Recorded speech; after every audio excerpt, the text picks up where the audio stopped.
It's Tuesday, February 9th, 2021. This is the Iroquois County Board recess session.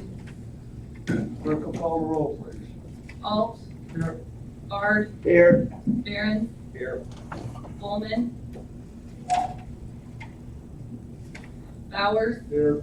Kokenauer. Present. Crow. Present. Curtis. Here. Doobie. Here. Ducat. Here. Hughes. Here. Johnson. Lynch. McGinnis. Here. McTaggart. Awful. Here. Penny. Here. Sure. Present. Young. Zumwalt. Present. Mrs. Awful. Yes, today we have Pastor Bart Custer from Trinity Evangelical Church. You can start us with Thursday.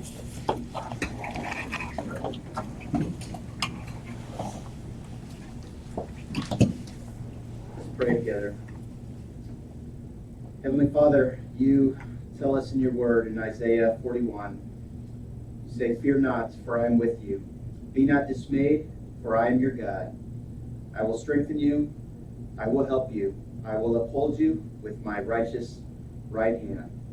Heavenly Father, we thank you that you are exactly who you say you are. We thank you that you watch over us, that you strengthen, God, that you uphold. And Lord, we pray that you would continue to do that, that you would watch over our communities, that you would watch over our neighbors, Lord, especially in the midst of a pandemic and vaccinations. God, we pray for your safety and for your healing. And Lord, today as this board gathers, Lord, we pray for wisdom in decision making. Watch over all that takes place here today. We trust you and we pray this in Christ's name. Amen. Amen. I pledge Allegiance to the flag of the United States of America and to the republic for which it stands, one nation, under God, indivisible, with liberty and justice for all.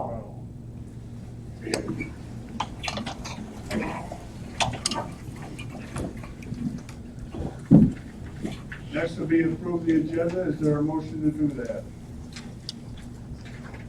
Mr. Hughes, seconded by Mr. Bard. Are there any questions or comments on the agenda? Seeing none, the clerk will call the roll, please. Bard. Yes. Barron. Yes. Bowers. Yes. Kokenauer. Yes. Crow. Yes. Curtis. Yes. Doobie. Yes. Ducat. Yes. Hughes. Yes. McGinnis. Yes. Awful. Yes. Penny. Yes. Sure. Yes. And Zumwalt. Yes. Okay, next will be approving the minutes from the January 12th, 2021 meeting. Copy of those minutes have been sent to everybody. Do we have a motion to approve? Mrs. Awful, is there a second? Mrs. Zumwalt, second. Are there any questions or comments regarding those minutes? Seeing none, the clerk will call the roll, please. Barron. Yes. Bowers. Yes. Kokenauer. Yes. Crow. Yes. Curtis. Yes. Doobie. Yes. Ducat. Yes. Hughes. Yes. McGinnis. Yes. Awful. Yes. Penny. Yes. Sure. Yes. Zumwalt. Yes. Alt. Yes. Bard. Yes. Okay, next is the payroll. Motion to approve payroll, please. Mr. Bowers, second. Mrs. Awful. Any questions or comments regarding the payroll? Seeing none, the clerk will call the roll, please. Bowers. Yes. Kokenauer. Yes. Crow. Yes. Curtis. Yes. Doobie. Yes. Ducat. Yes. Hughes. Yes. McGinnis. Yes. Awful. Yes. Penny. Yes. Sure. Yes. Zumwalt. Yes. Alt. Yes.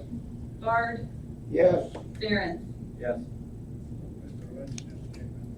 Oh, do you want to approve the payroll? Yes. Okay, very good, thank you.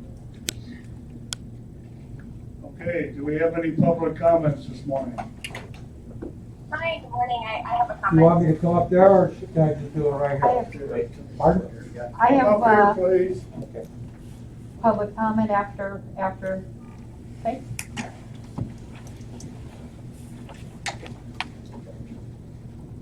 All right, hey, good morning, everyone. My name is Natalie Foster, and I'm a member of the Illinois. Ms. Foster, we have somebody right in front of you, so we'll have you go next, okay? Thank you. Hey, no problem. My name is Bob Kramer. I've spoke here before you in the past.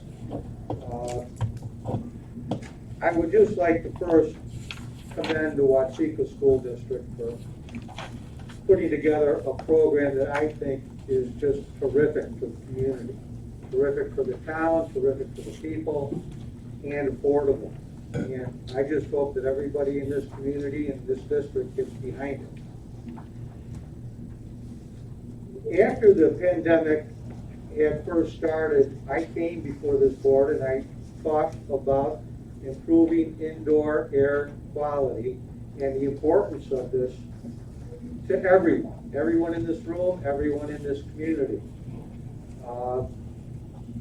And since then, so many things have happened. We now have a mask mandate, and it will soon be, I'm sure, dropped. But we have got to find ways to really improve the quality of air in our public buildings to reduce the transmission of viruses. And we can never go back to the way we were before. We have got to learn from this lesson. I am going to send you in the mail some of these articles that I pulled out before I came today. And this is just one article. These graphs show 2017, 2018, 2019, and here is 2020. And this is a graph showing the number of infant deaths caused by influenza and the flu. It is down to practically nothing. Every graph that you pull or you look at, it shows viruses across the world. The common cold, we have defeated it. We cannot go back to living just the same way we were before. If you just think about the productivity loss with people getting sick, people in school transferring germs. Our schools are perhaps the worst place for air quality. And I'm so happy with Watseka, and I've talked with them before about improving the indoor air quality in their school, and they are going to take major steps to improve the indoor air quality. But we have to pass legislation, regulations, whatever we have to do to start improving the indoor air quality to reduce the transfer of viruses. This is crazy for us to live this way when we can see a way that we can live without it for the most part.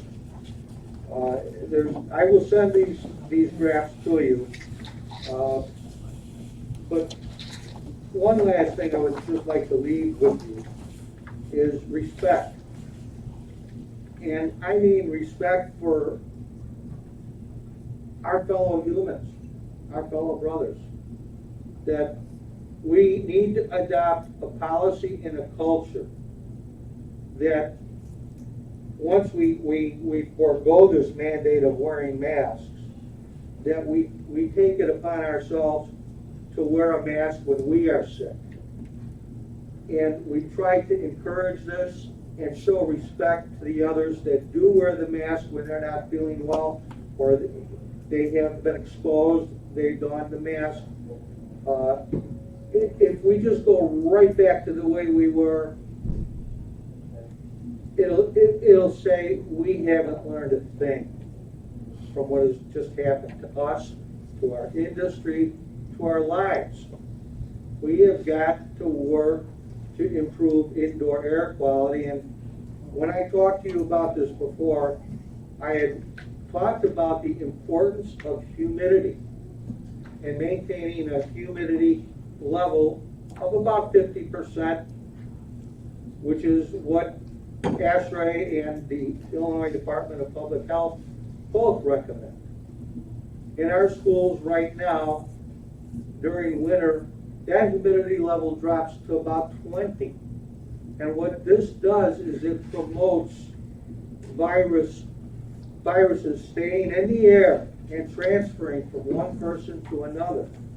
And we can literally put a big dent in this by just maintaining the humidity, but our schools are not equipped to do this.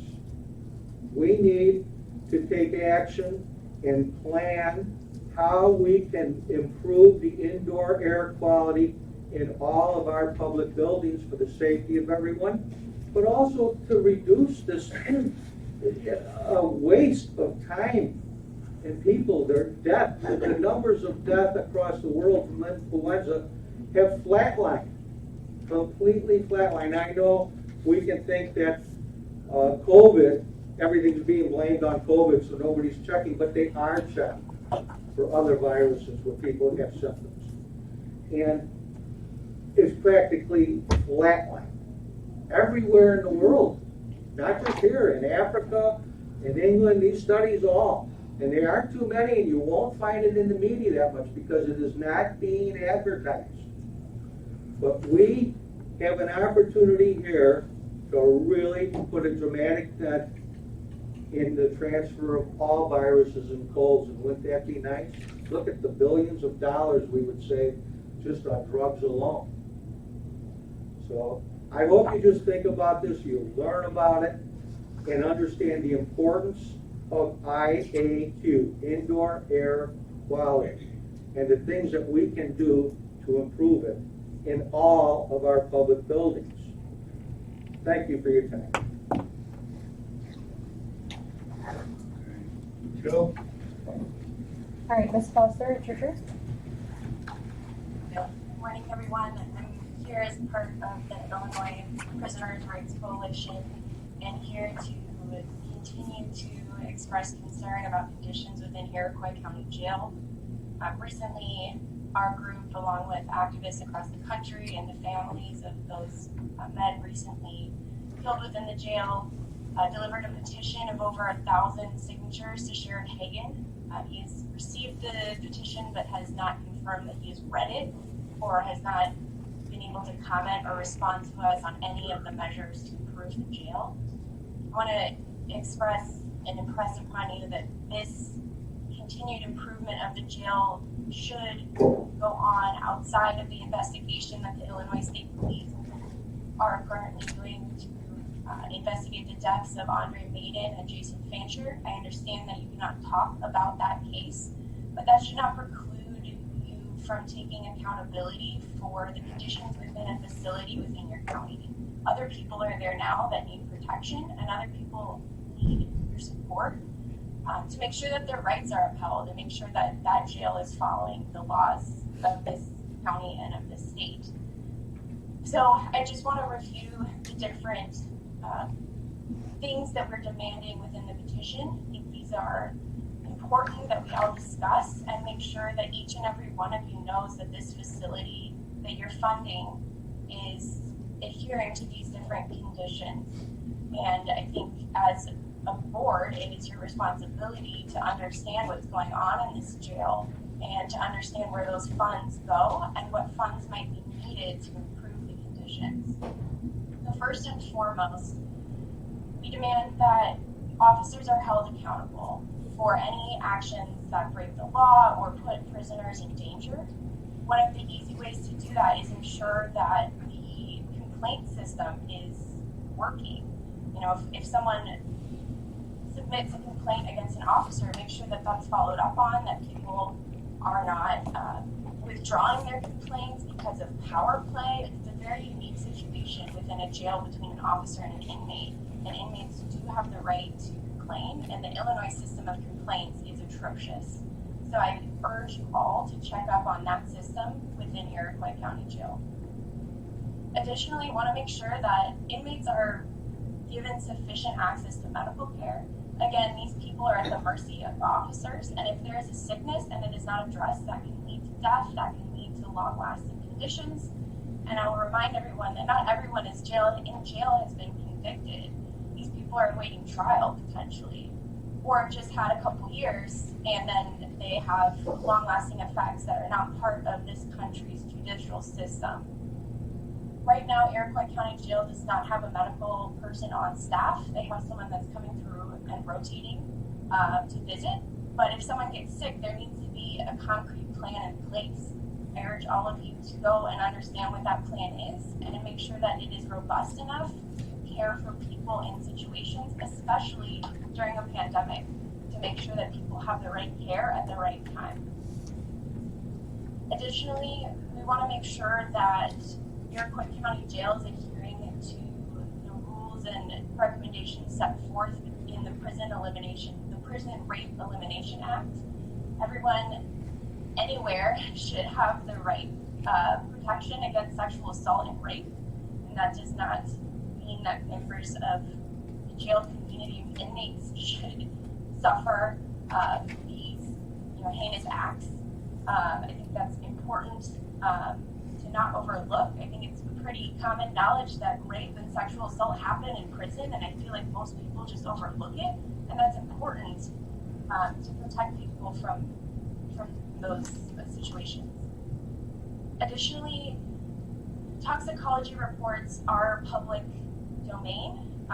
They're public. They should be available to the public. That is Illinois state law, and I believe there needs to be more transparency around any toxicology reports and how to receive them within the jail. Additionally, just using common humanity, and if there is a death within the jail, before releasing press release, communicating to families and ensuring that they're in the loop about their loved ones, in addition to toxicology reports, possessions, just that open communication with the family is just a little sign of respect that is not law, but is something that I urge you all to think about. And additionally, just noting that sheriffs are elected officials, and typically they're not accountable to anyone beyond the orders. That's why we're here today, is to show up and demand some accountability from Sheriff Hagan, and also to urge you all to help hold him accountable for what's going on in his jail, and check up on him and work with him to give him the resources and the encouragement and the pressure to do what is right for these people that are housed within that jail and these people that are under their care, and by proxy, ultimately under each of your care. So we will continue to fight for these changes within the jail. We will continue to follow the Illinois State Police investigation as that goes through as well. I believe these tracks can be run in parallel, and we really hope to work with you all to put pressure and make sure that these changes are made as quickly as possible. Thank you. Thank you, Ms. West. Okay, do we have any other public comments this morning?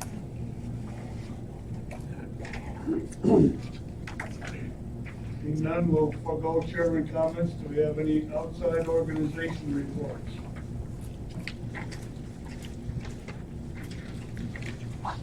Okay, seeing none, we'll move on to the committee reports. First will be policy and procedure.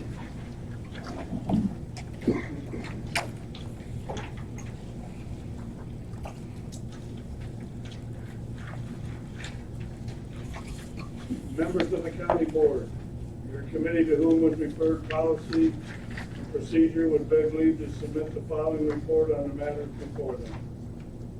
Your committee met at the Administrative Center on January 28, 2020 at 9 a.m. Members present were Sher, Alt, Bars, Alfo, and Young. Lyle Behrens and Michael McTaggart were absent. Also present, Finance Manager Joe Johnson, County Clerk Brian Suber, EMA Director Eric Stacy, 911 Director Eric Raymond, Hiram Munyon with Compass Insurance, and Tim Drury with West McKnight. The meeting was called to order. It was moved by Alford and seconded by Young to approve the agenda. And that motion carried by a voice vote. There were no public comments. The committee chairs gave their monthly reports. Health Chairman Awful reported the Health Committee will hear their standard reports. Tax Planning and Zoning Chairman Bard reported the committee will hear their standard reports and begin discussion on penalties for not filing for building permits. IT Chairman Young reported the IT Committee will hear their standard reports from area-wide. Highway Chairman Alt reported the Highway Committee will take action on the letting that was held on January 27th. EMA Director Eric Stacy reported EMA has been consumed with working on the Illinois Capability Assessment and Cyber Tool. The deadline was January 15, but has been extended to March 15. EMA is also assisting the Health Department with vaccination clinics.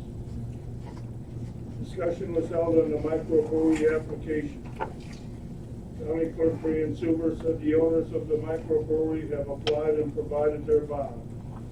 Suber is waiting for the results of their background check in order to proceed with the liquor license. It was moved by Bard and seconded by Young to approve the microbrewery application pending receipt of the sheriff's background check. That motion carried by a voice vote. As a result of the last judicial committee meeting, Sure said it is necessary to update the county code book. Language on page CD 12-4 regarding powers and duties of the ETS board is hiring on a temporary basis any staff member necessary for the implementation or upgrade to the system. State Statute 50 ILCS 750/15.4 paragraph B number 5 states hiring any staff necessary for the implementation or upgrade of the system.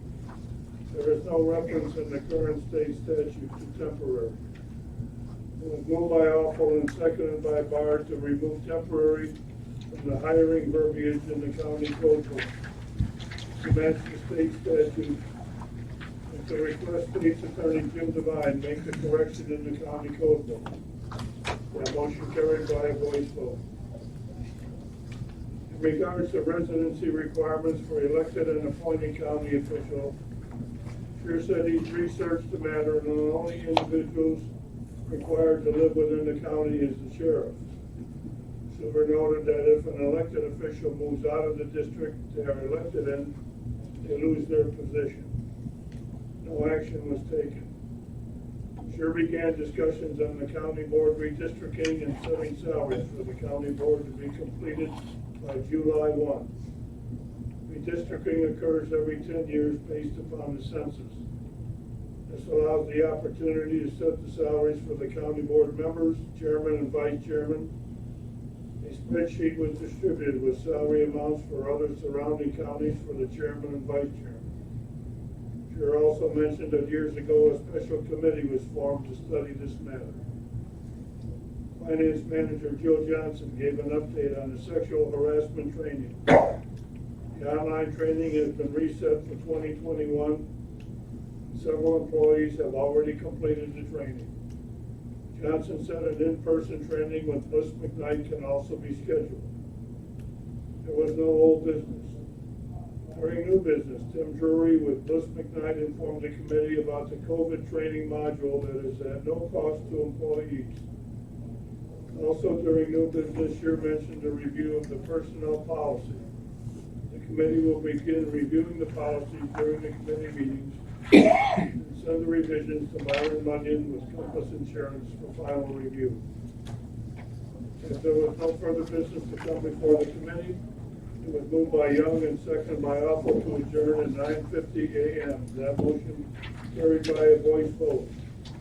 all of which is respectfully submitted and signed by all members present, and I move for its adoption. Is there a second? Mr. Alt seconds. Are there any questions or comments about this report?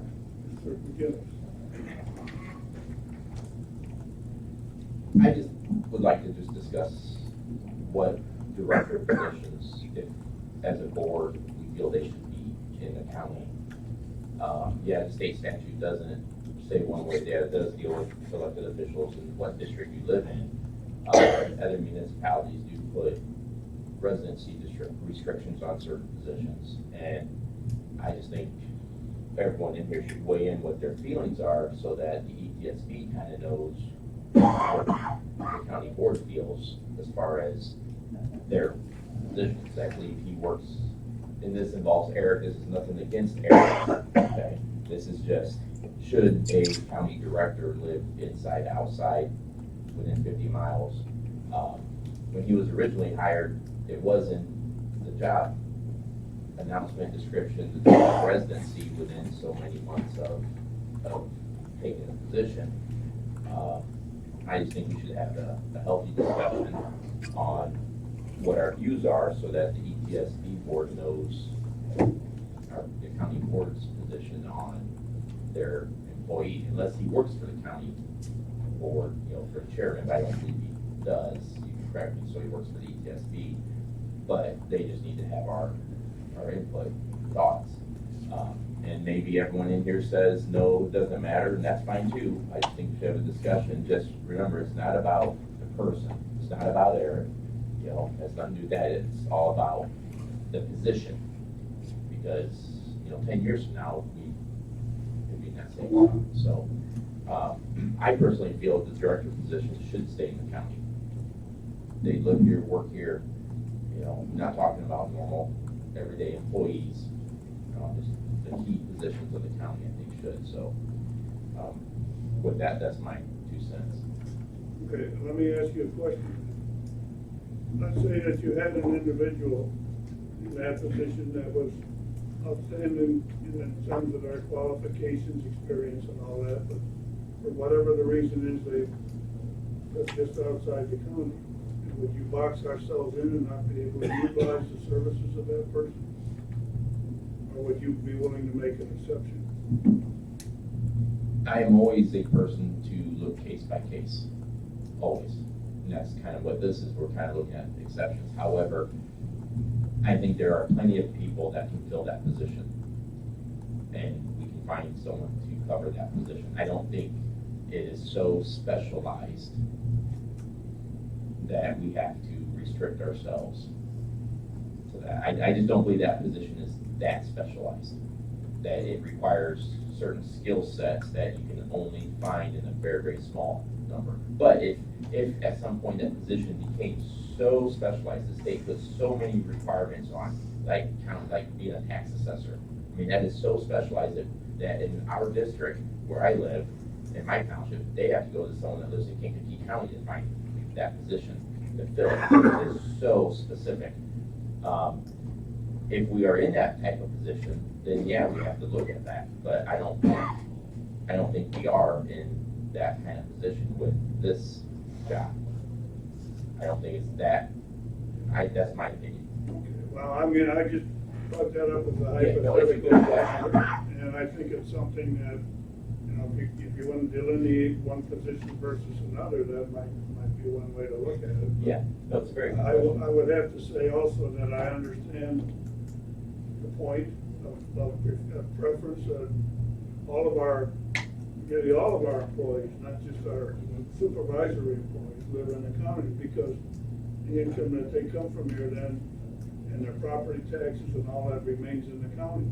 I think that's a benefit. We've talked about, for example, people shopping local in the county, and when they don't, how it robs the county of that revenue that we need to provide the services to the citizens of the county, and so forth. So I heartily endorse the idea of people living in the county. But my only point is, if we were so restrictive and boxed ourselves in, we might wind up hurting ourselves more than that otherwise would be the case. And the other thing is, there is no statutory requirement that any appointed person live within the county. And I think that's one of the things that we've used as a guide here before. There's the one that says we can't, Right. I mean, so it's our preference. right. But I totally respect what you're saying about, positions. It's a discussion. Well, I can see both sides of it. I don't have a problem with having, someone from a different county area that is qualified for the job. Mr. All? I kind of disagree with Chad in respect. It is a specialized person, and I believe Eric was the best choice we could make, and as a matter of fact, he was living outside the county. He moved in, but moved back out. It makes no difference to me, but he has to be first off a personnel manager. He's got a group of people that have to be there all the time. It's important that they are there. Very important. Without it, it's pretty bad. In addition, he's very good with electronics. Because it is an electronic center. They all have to be working all the time. I say that maybe something will go down now, I hope not. But when it does, I would rather have Eric there working on than anybody else I know. I agree with you, but I know he hasn't been working there. I guess he's been doing a lot of remote work, so I'm not sure how he can handle situations there. But that's a different subject. What do you mean remote work? Well, didn't the ETSB board approve him to work remotely? Well, he Instead can of- do remote, if he can do it remotely, he can do it too. He's on duty all the time, is what you're saying. He's not that far away from the county either, in my opinion. I don't know. Just a few miles outside the county. That, in modern day, people go a lot further than that to work. Why can't he? More than this. I think it's also significant that we recognize that we do have one other department head working in the county here for quite some time that lives outside the county. And nothing has been said about that. And it's a situation where, again, we would have, in my view, a difficult time finding somebody to fill that position. And again, I'm very, very much on board with favoring people who live in the county. I think those of you that know me know I've spoken about this many times about doing your shopping in the county, living in the county, and the importance of that to the county. It's something that I'm very passionate about, but at the same time I recognize that there are situations where people that live outside the county, if we want them to work here, we can't box ourselves in. So and that was a discussion that we had at the Policy and Procedure Committee meeting. I don't know a whole lot else that I can add to it, other than I think that if we want to, as a recommendation, indicate that we have this preference, but at the same time, when special circumstances exist, we can allow people to work from outside the county. I'm comfortable with that too, but I think right now, it's kind of what everybody understands. As was also pointed out in the meeting, if you're an elected official, you have to live in the county when you run for office. And you're expected to reside in the county. There have been some instances in other counties where an elected official had to move outside that county temporarily, and that was allowed. They came back and lived in the county because of special circumstances. I think that's something that is allowed in the statute. As I said, the only one that I can find in the Illinois statutes that must live in the county is the sheriff. And it says in the statute that he must be a resident of the county. Yeah, I guess I've always lived by the adage, is he doing his job? And as far as I can see, he is doing his job, I guess would be I'm all about agreeing with you, John, about somebody working here, he living in the county. I'm all for that. I guess it's always boiled down to someone who's actually doing their job. Whether they're doing it from there, or they're doing it from here, or does he meet his requirements? As far as what Charlie said about doing other things electronically, well, he can't do that remotely, of course. I'm assuming, I'm not an IT guy. But I guess it boils down to me is if he's doing his job. I guess that's what it boils down to. And that's the responsibility of the ETS board. They're the ones that hire him, and they're the ones that have sole authority in that regard. This is Grove. Well, I agree with Chad that I believe that he should live in the county. The person filling the position should live in the county. And I think that the advantages to the person living in the county is that they participate, as you've said, in the county. They know the county. They become aware of the nuances of the county out there. And I think by the very nature of the position that it deals with public safety first and foremost, that to be accessible quickly to the county, whether it be an emergency situation, a personnel situation, or an electronic situation. I think that that person needs to be present in the office and in the county.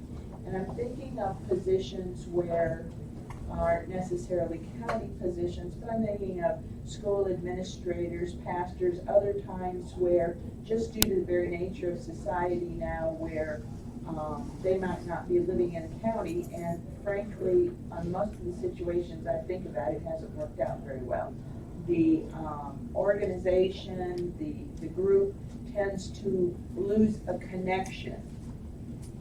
When you have someone living and working in a community, in the county, there are real benefits to that. They're participating, they're known, they're in touch, they don't just put in 8 hours in an office and then go home. So I really think that I am in favor of recommending to the ETSB board that the position be required to live in the county. And even though the statute doesn't require it, I think that we can require it. You're right, we can require that, or we can make that recommendation to the ETS board. They're the ones that have to establish the requirement. I mean, this is an important position. I do feel, this I disagree with Chad a little bit on, that it is a specialized position. It is specialized in that they know the law, they're involved at the state level with paying attention, at least being on board with what's going on with our funding, because that's going to be very relevant shortly. And keeping in touch with other ETSB, other 911 public safety entities, and being in touch with them and staying current as well, if that makes sense. I'm talking about, our neighbors. I understand. Mr. Penny. I would have to disagree with Chad in the area of the specialization also. I think it's very specialized, and agreeing with Donna's comments on that. But I disagree on him having to say that position is one which really needs to stay within the county. I understand proximity is important if he needs to come in, whether it's pastors or other people. Usually they're living within 30 minutes to an hour. And if he's getting the job done, then if he can get in when he needs to get in from, a radius that is acceptable, even if some of that is outside the county, I think that would be all right. And then if he is the best man for the job and he's doing the job, which it sounds like there's a little consensus on that, then would we really want to put a restriction that would then we'd lose him and have to get somebody else? Also, with Mr. Shore, do we really want to box ourselves in for the future also? So I see both sides of it, but I think that this particular, I think it shouldn't be a restriction, or if there is, that it would be maybe some distance. So if some of it falls outside the county, that's okay, as long as he can get in and be able to do his job. And so I would a little bit agree, disagree, but I think primarily that he should be allowed that position. I don't think it harms the county, though it'd be nice and it'd be good to prefer the future if you have, say, two candidates, one's in the county, one's out. I think preferring a candidate for a position that's in the county with property tax and all, I agree with that also. But right now, we have somebody that's maybe apparently leaving. Do we want to make that a restriction now or not? I think we shouldn't at this time. Bear in mind that we cannot dictate to the ETS board that the person must live in the county. Yeah, I understand. I'm just saying we were discussing our preference on it. So. It's only, what we would do would only be a recommendation if that were the case. Correct, and I would recommend. I would not recommend that we recommend that be a restriction. No. To be clear.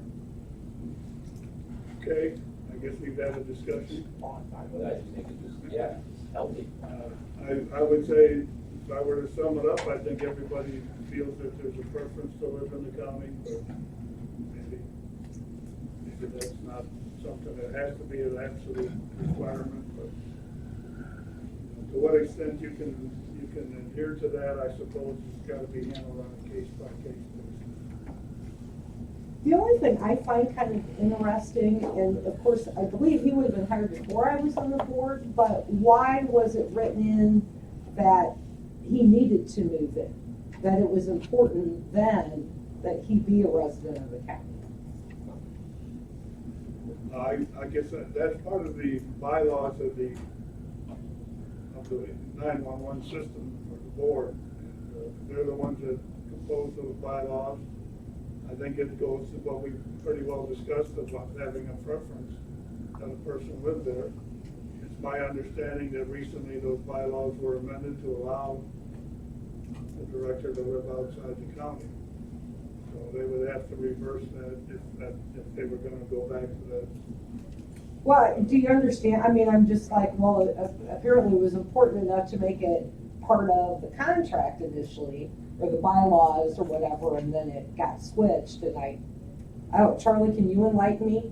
No, just carry forward what we had with the terms is all.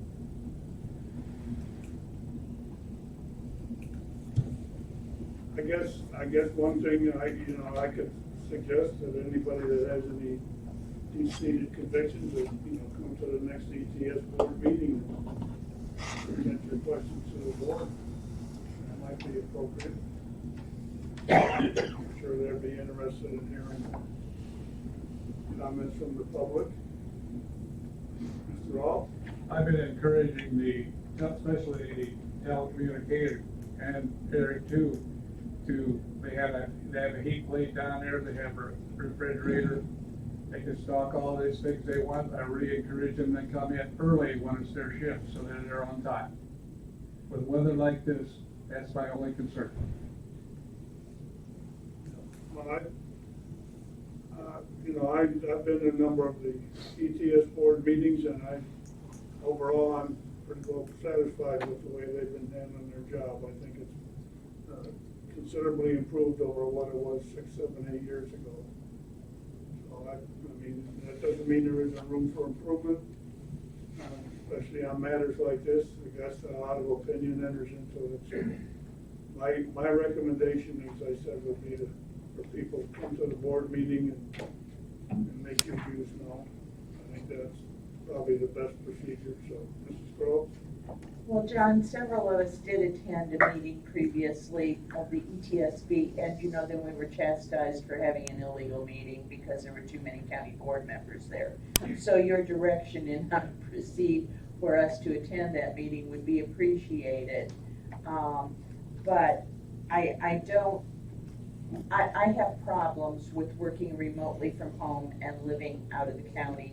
I don't know how you could supervise employees remotely. I think a supervisor needs to be on site.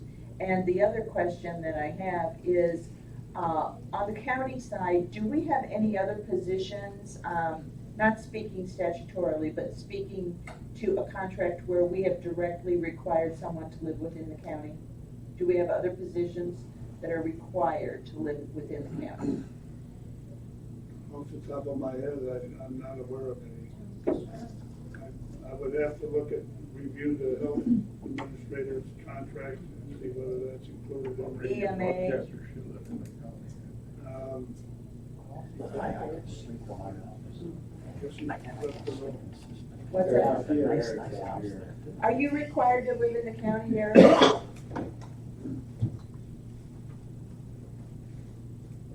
Not to my knowledge, I don't believe my job description requires me to live in Iroquois County. Since I've started, I've never lived outside of Iroquois County, so it's never come up. But I do not believe in my job description it says that the EMA coordinator needs to live in Iroquois County. I'm just trying to think of other positions and if there's ever. I could do it outside. In Eric's case, we have control over that because he's hired by the board. Right. Well, I understand that, but I'm just trying to think of who is required and who isn't. Like I said, there's, some people that, there's one other department head that does not live in the county. And I don't know that he ever has. That's, if you require one, then you get into that debate of, why not everybody, or how can you make exceptions?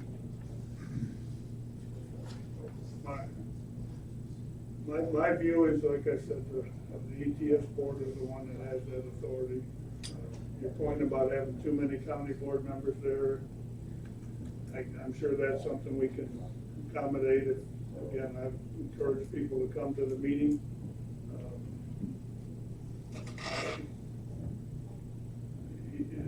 It's something that can be managed as far as how many people come to the meeting. Okay, is there any other questions or comments about the report? Where is the microbrewery at? Where is it at? Right, I mean, this isn't from before, this is like a new one? No, this is the one that. Oh, it's the same one, okay, one that we started with. okay. It's over near Ridgeland Township. Got it, okay, thank We you. need another one? You can never have too many, that's all I'm saying. It's called the Artesia Brewing Company. They're not in Artesia Township, they're close to Artesia Township. I don't know if that's why they chose that name, but. Okay, yeah, once it's the same one, Are they okay. in Richland Township? Okay, if there are no further questions or comments, clerk will call the roll, please. Kokenauer, Yes. Crow, Yes. Curtis, Doobie, Yes. Ducat, Yes. Hughes, Lynch, Yes. McGinnis, Yes. Awful, Yes. Honey, Yes. Sure, Yes. Zumwalt, Yes. Alt, Yes. Bard, Yes. Barron, Yes. Bowers. Yes.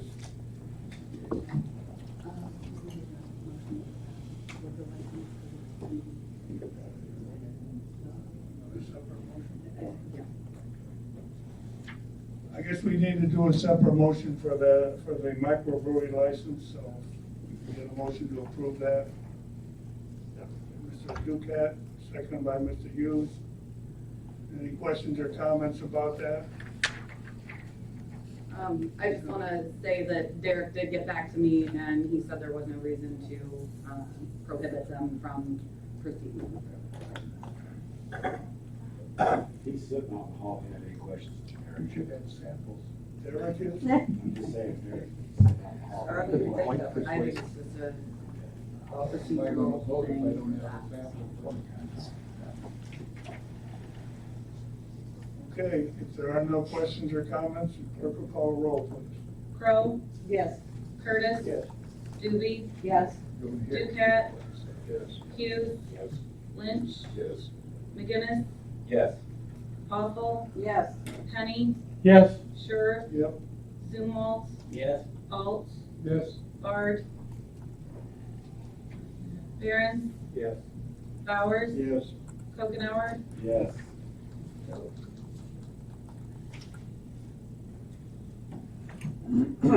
Okay, Management Services Committee, Mr. Barron. Mr. Chairman and members of the county board, you're made to whom with referred management services respect need to submit the following reports to the matter before your committee met at the Administrative Center on February 1, 2021 at 9:06 a.m. Members present were Barron and Zumwalt. Charlie Alt, Kevin Bowman, Paul Bowers, Paul Dukas, Jerry Johnson were absent. Also present, County Board Chairman John Schur, Finance Manager Jill Johnson, and Maintenance Supervisor Chris Craig. The meeting was called to order. It was moved by John Zumwalt, seconded by Lyle Barron to approve the agenda, motion carried by a voice vote. There were no public comments.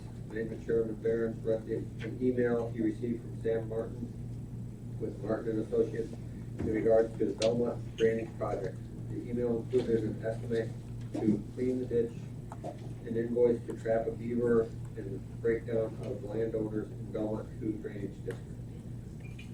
The county's cost would be $700. It was moved by Zumwalt, second by County Board Chairman John Schur to recommend approval of $700 to pay for the county's portion of the Belmont drainage district project to the county board.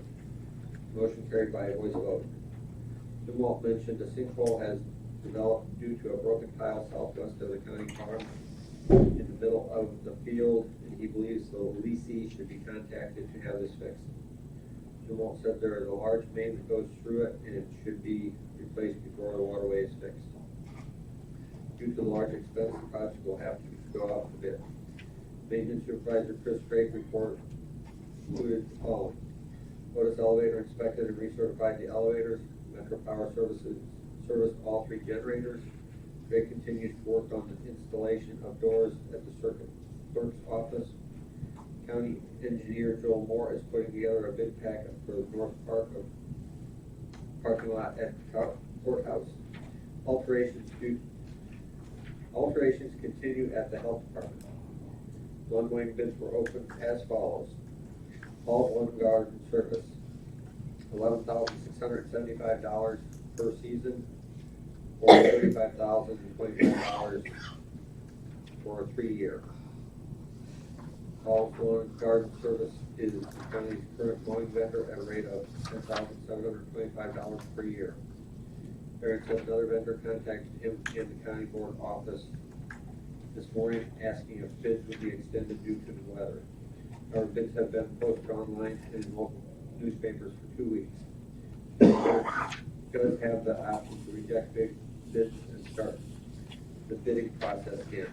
It was moved by Zumwalt, second by Schur to recommend approval of the ongoing bid submitted by Hawthorne Garden Service to the county board.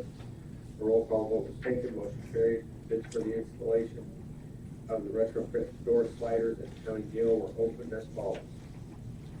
CMD Products, $114,550. That includes freight, 36-inch cover secured with security corks, $4,200 included in total. Vandal-proof security indicator light at each door, $1,220 included in total, and 5-year warranty.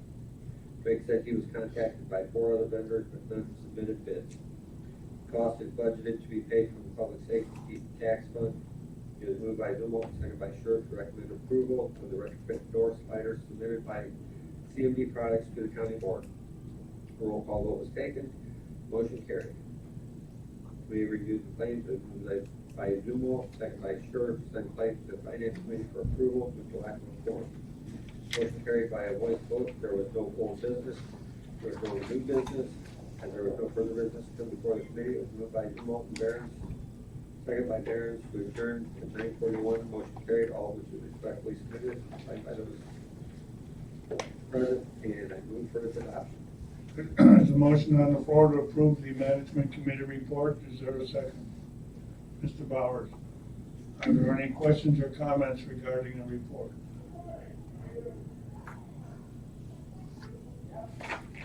Seeing none, the clerk will call the roll, please. Curtis? Yes. Doobie? Yes. Duquette?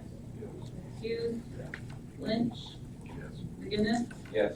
Awful? Yes. Penny? Yes. Schur? Yes. Zumwalt? Yes. Alt? Yes. Bard? Yes. Barron? Yes. Bowers? Yes. Okenauer? Yes. Crow? Yes. Motion carried. Okay, now we need to have a separate motion to approve the $700 for the county portion of the former Belmont Range District project. Any questions, discussion, or motion? What is exactly? There used to be a Belmont, whatever, drainage district, and there's like 5 landowners in it. So it was dissolved, so the ditch needs to be cleaned. Oh, yeah. Our portion of it's $700. I was thinking it was catch a beaver. No. I'll go to that. I got you. So, Okay, did we have a motion to approve that? So moved. Is there a second? Mr. Ducat? Are there any questions or comments? Seeing none, the clerk will call the roll, please. Doobie, Yes. Ducat, Hughes, Yes. Lynch, Yes. McGinnis, Yes. Awful, Yes. Penny, Yes. Sure, Yes. Zumwalt, Yes. Alt, Yes. Bard, Yes. Barron, yes. Bowers, Yes. Kokenauer, Yes. Crow, Yes. Curtis. Yes. Okay, discussion and action on one bids. Anybody got any questions on? We only received the one in the allotted time, so we just need a motion to accept or decline it. Yeah. Is that an increase over the previous rate, and how much? Yeah, it says here,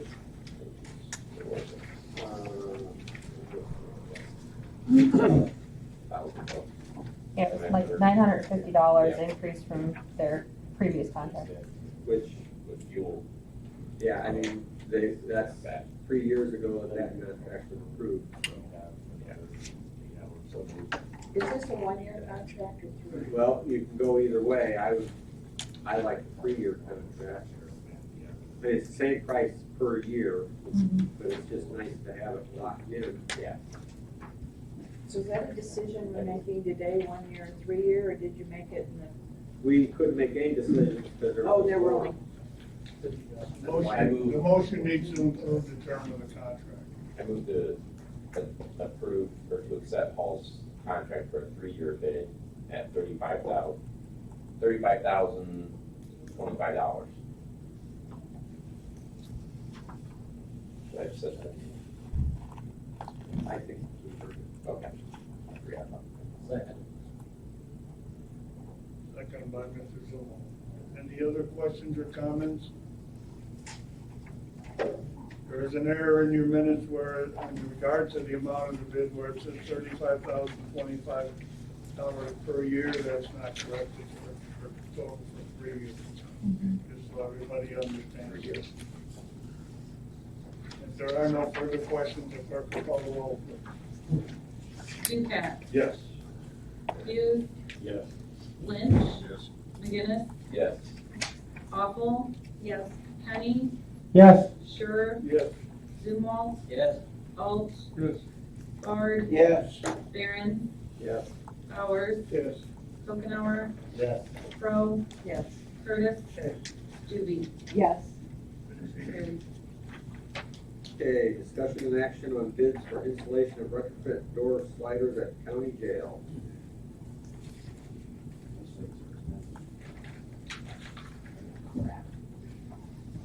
I move to accept the bid. Is there a second? Mr. Lynch? Are there any further questions or discussion?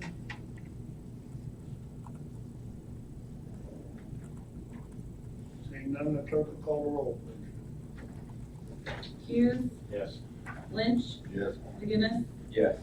Awful, yes, Penny, Yes. Sure, Yes. Zumwalt, Yes. Alt, Yes. Bard, Yes. Barron, Yes. Bowers, Yes.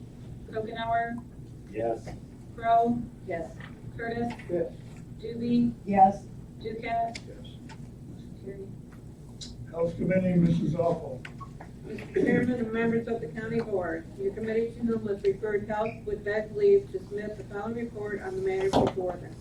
Your committee met at the Administrative Center on February 2nd, 2021 at 9 a.m.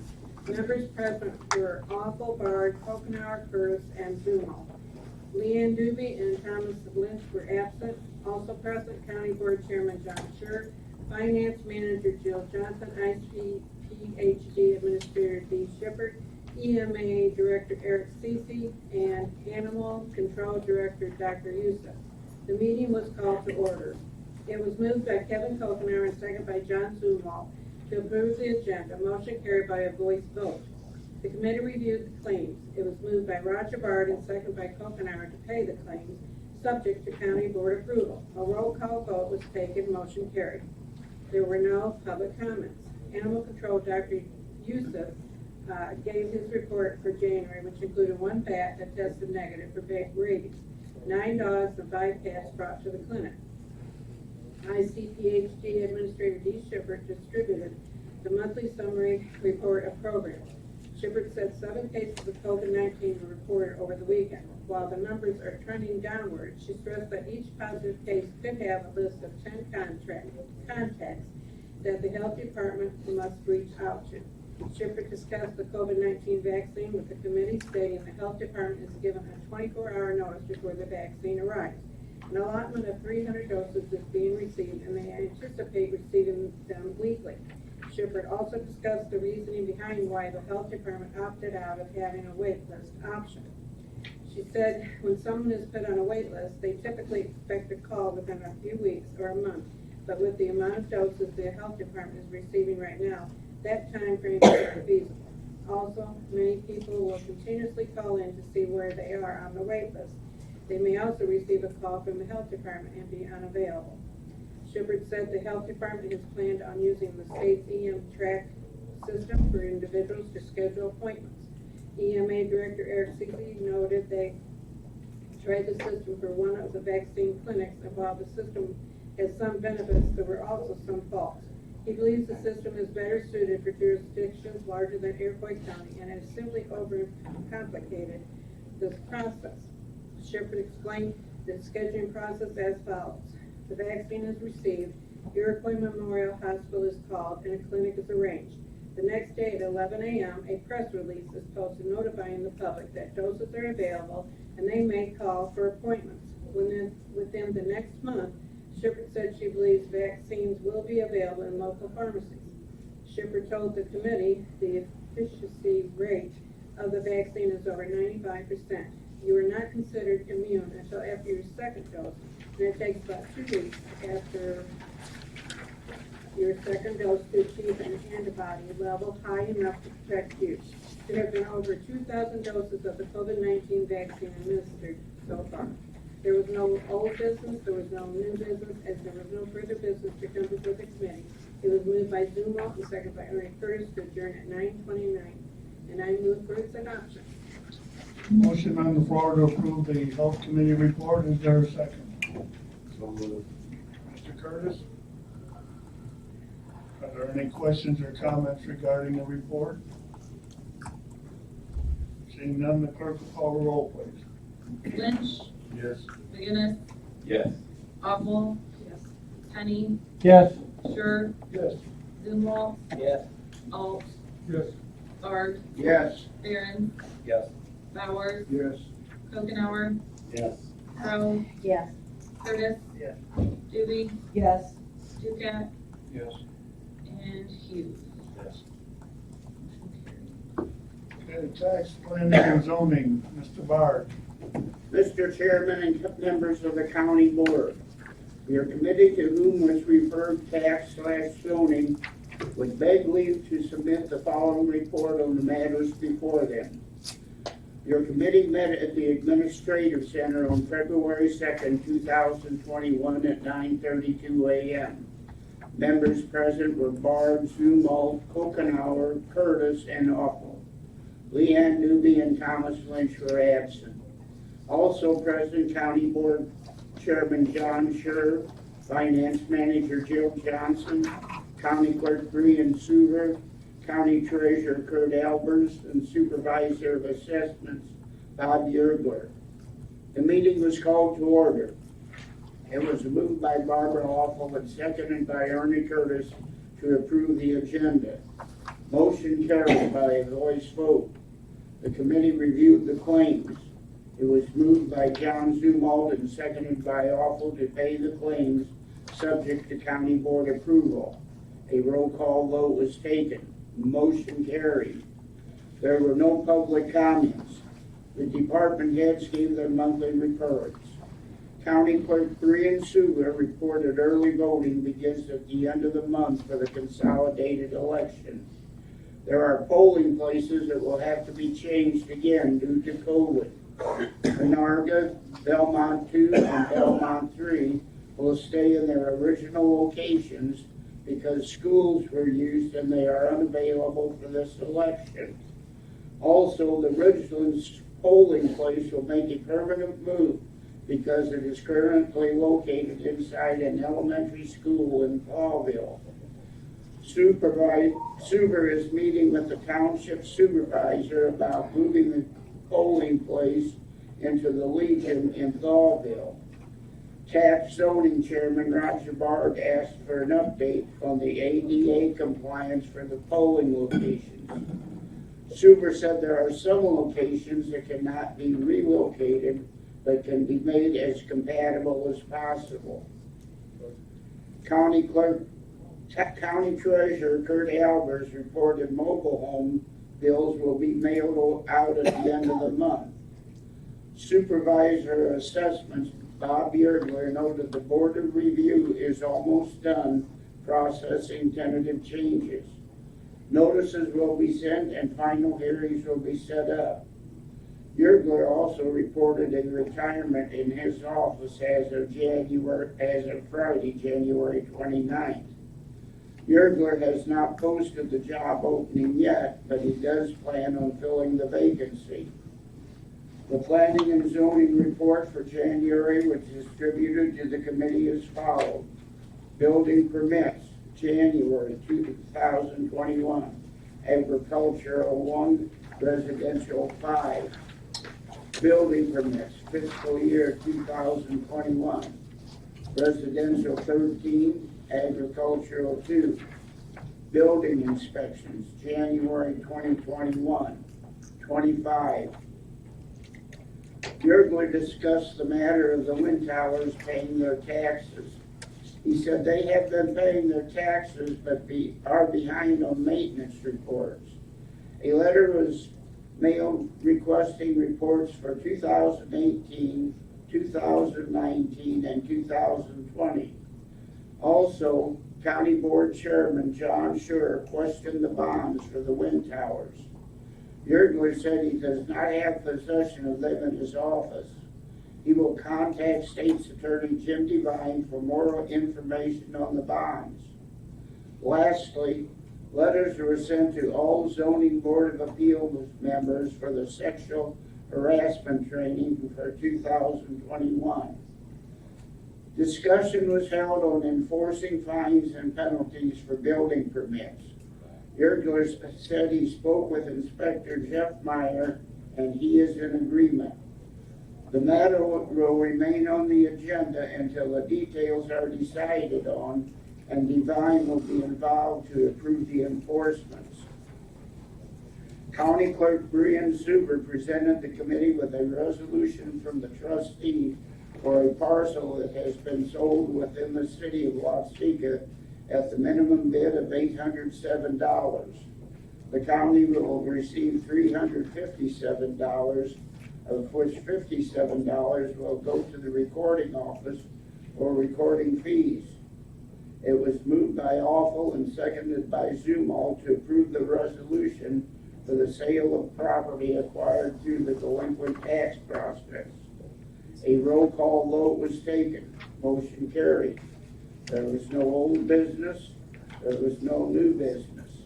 As there was no further business to come before the committee, it was moved by Kevin Kokenauer and seconded by Awful to adjourn at 9:49 a.m. Motion carried by a voice vote, all of which is respectfully submitted by the undersigned, and I move for its approval. The motion on the floor to approve the tax planning committee report, seconded by Mrs. Awful. Are there any questions or comments regarding the report, Mrs. Crowe? On page 1, the first bullet point, where it says there are polling places that will have to be changed again due to COVID, and then Onarga, Belmont will stay in their original locations And they will not stay. because schools were used and they are unavailable. They won't stay. No, they are staying in their Oh, they are? original polling place locations. Last time they had to be moved and schools were available because they're in the same building, but we don't have anywhere to move them this election because schools are unavailable to be used. Okay, well, I was confused by that, the way It is a that's. little confusing, I will. There are polling places. They will be in the Legion building. Belmont 1, or Belmont 2 and 3 will be in the Legion building here in Watsika, and then the Onarga 1 and 2 will be at the Onarga Christian Church in Onarga. So you've got all those details worked out right now?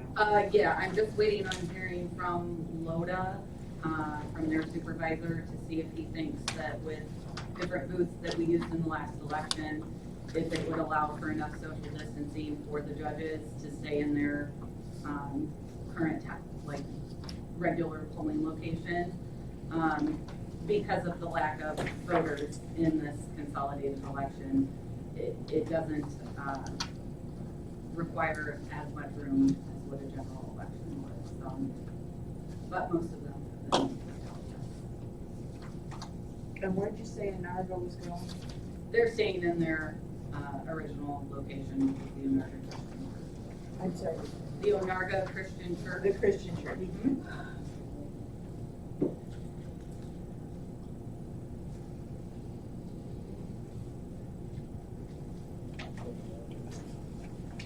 Okay, are there any other questions or comments? Seeing none, the clerk will call the roll, please. McGinnis, Yes. Awful, Yes. Penny, Yes. Sure, Yes. Zumwalt, Yes. Alt, Yes. Guard, Yes. Barron, Yes. Bowers, Yes. Hohenhour, Yes. Crowe, Yes. Curtis, Yes. Doobie, Yes. Ducat, Hughes, Yes. and Lynch. Okay, judicial and public safety, Mr. Barron. Mr. Chairman, members of the county board, your committee to whom we refer judicial and public safety with Begley, following report of the mayor's report. Your committee met at the courthouse on February 3rd, 2021, at 3 p.m. Members present were Barron, Ducal, Bard, Crowe, Hughes, and Chad McGinnis was absent. Also present, county board members John Short, Warner Bill Cheatham, probation supervisor Mark King, Judge Mike Sable, circuit court supervisor. Meeting was called to order, moved by Roger Bard, second by Dave Morgan. We can't hear you back here. Can you hear me now?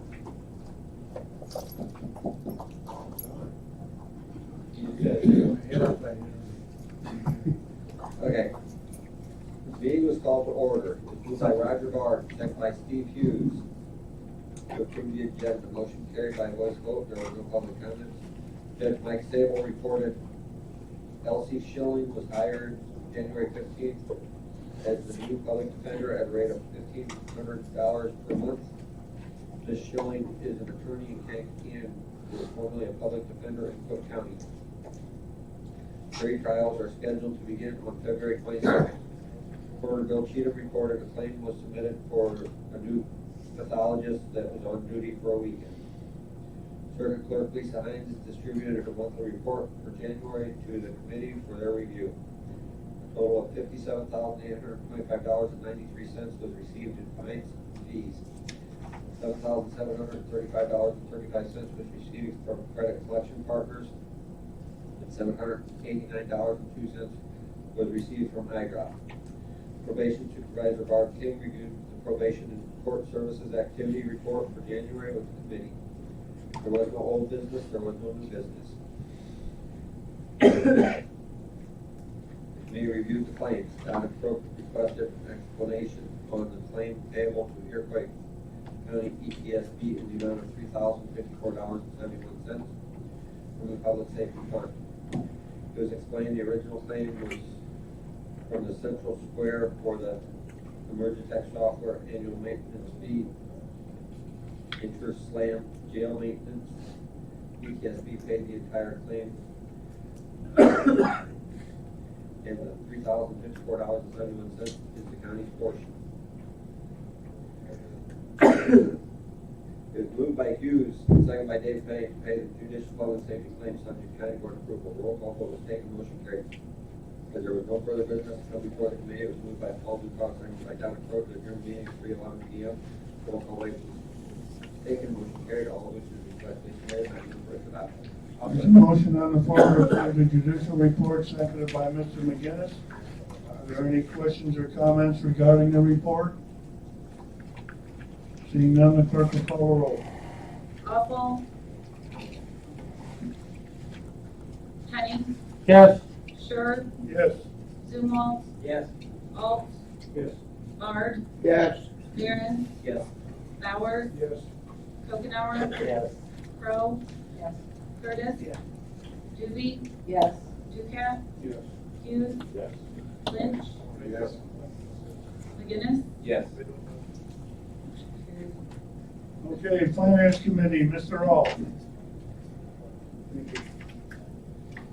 Mr. Chairman and members of the county board, your committee to whom was referred to finance for this day leave to submit the following report on matters before them.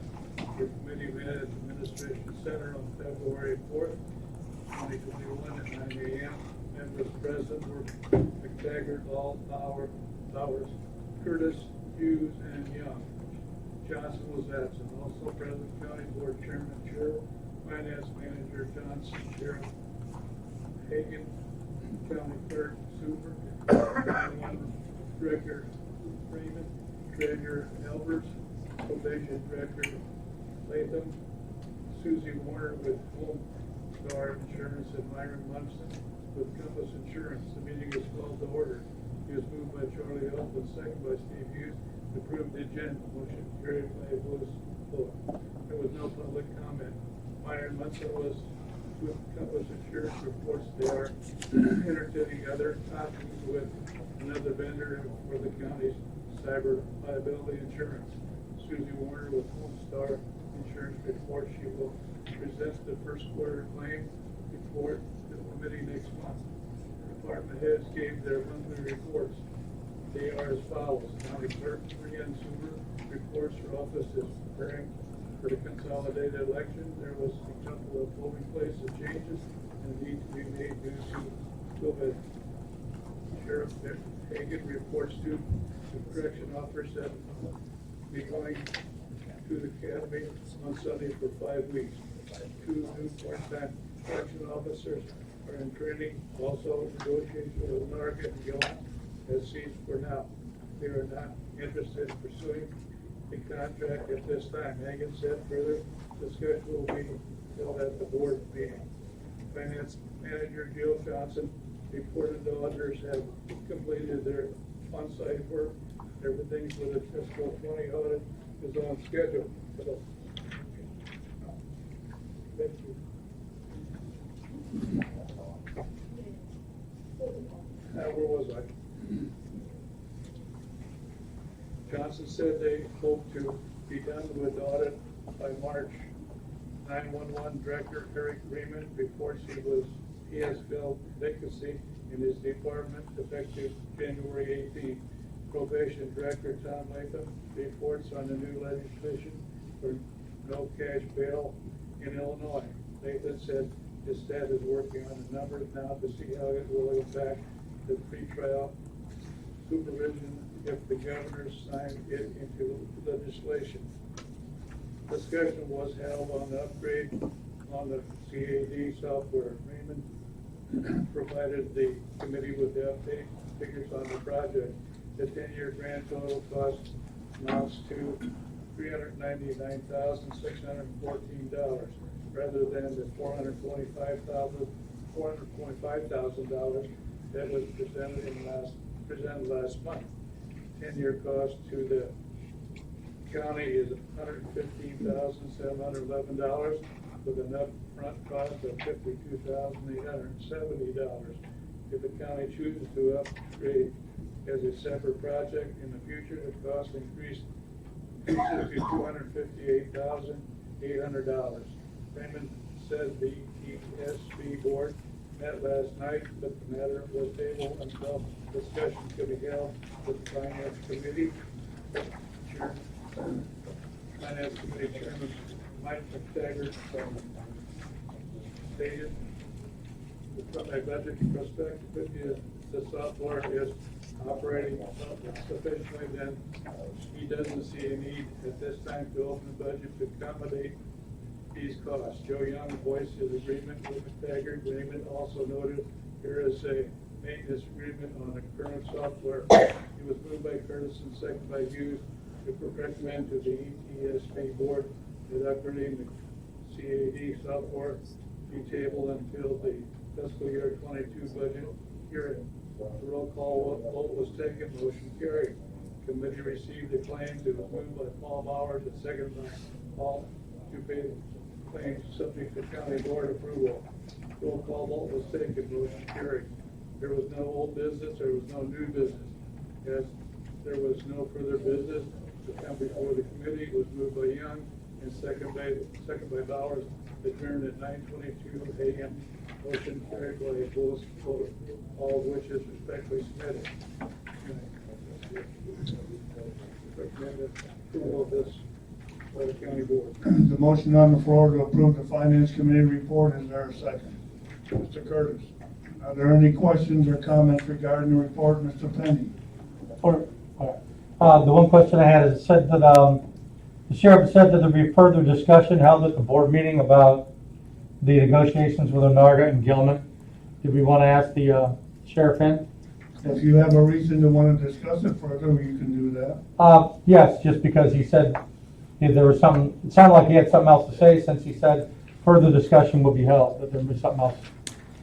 I think he was intending that he would be available if the county board wishes to discuss it, so it's fine with me. Is he still here? Yeah, he's sitting up. Want to bring him in?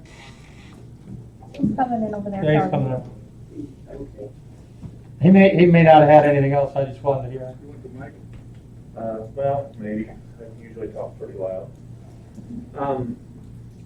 No, that comment was just, I was anticipating there were going to be questions about it due to the fact that I've been in front of the county board a couple times over the last several months talking about the Gilman and Onarga negotiations, and the last time that we got together for negotiations, Chairman Scher was there as well. We had a couple hour discussion, and I think it was the following morning, I received a phone call from Gilman saying that they were not interested in pursuing contract negotiations right now. And I'm not going to speak for them for what their decisions came about to come to that conclusion. But yeah, as of right now, there are no scheduled negotiation meetings set up with either Gilman or Onarga.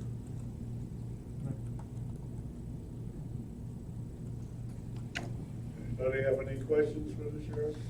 And that's for the 911? No, that is for the sheriff's office providing patrol services over there for those two communities. Are we done providing patrol for them then? Well, no. I mean, we have to, anywhere in the county, we have to go regardless if they have a police department or not. But they're not going to have one of our officers there full-time driving around. That is correct. As of right now, they are not. Just emergency calls. Emergency calls, and if there's a county squad car over in that area, do they routinely drive through the communities? Yes. But as far as a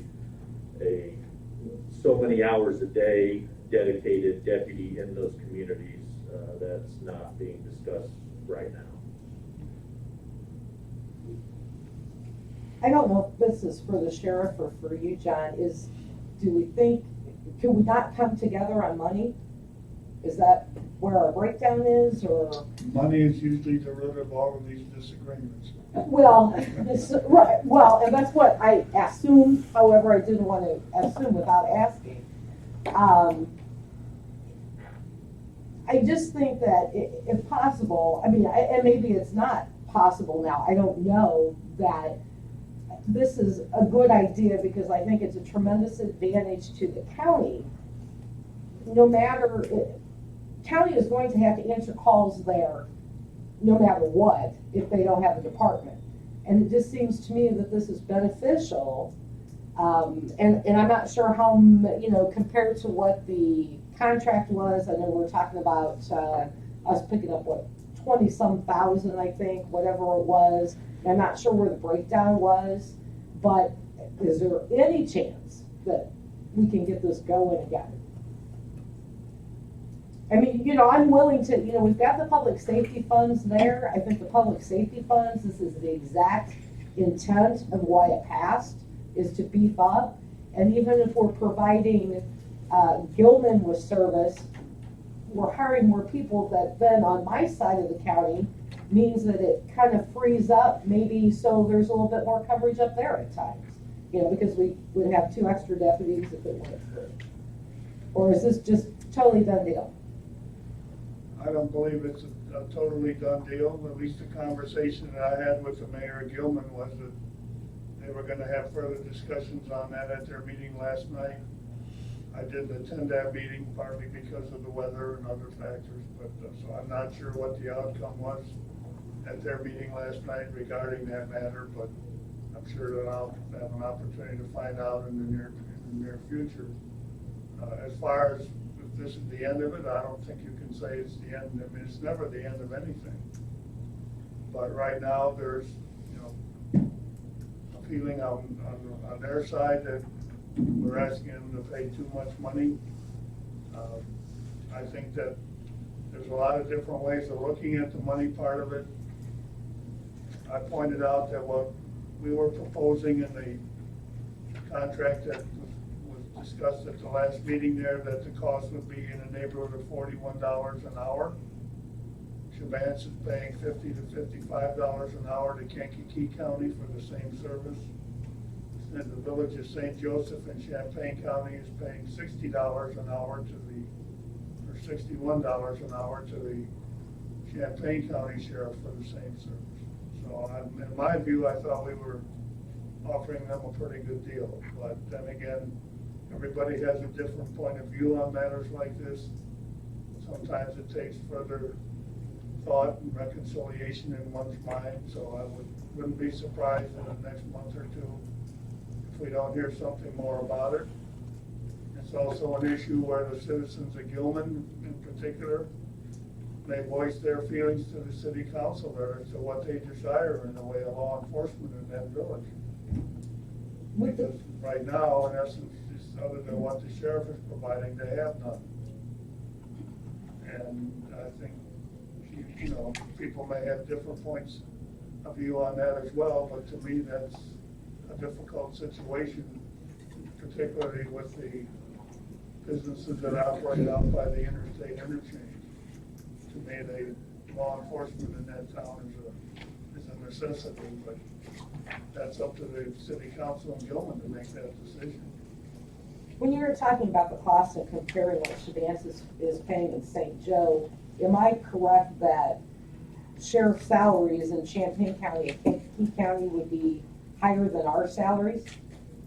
Yeah, I don't know to what extent, but yes, the larger counties, the budgets for the sheriff's office is of course larger, and the compensation that those deputies get is higher compensation than what we have.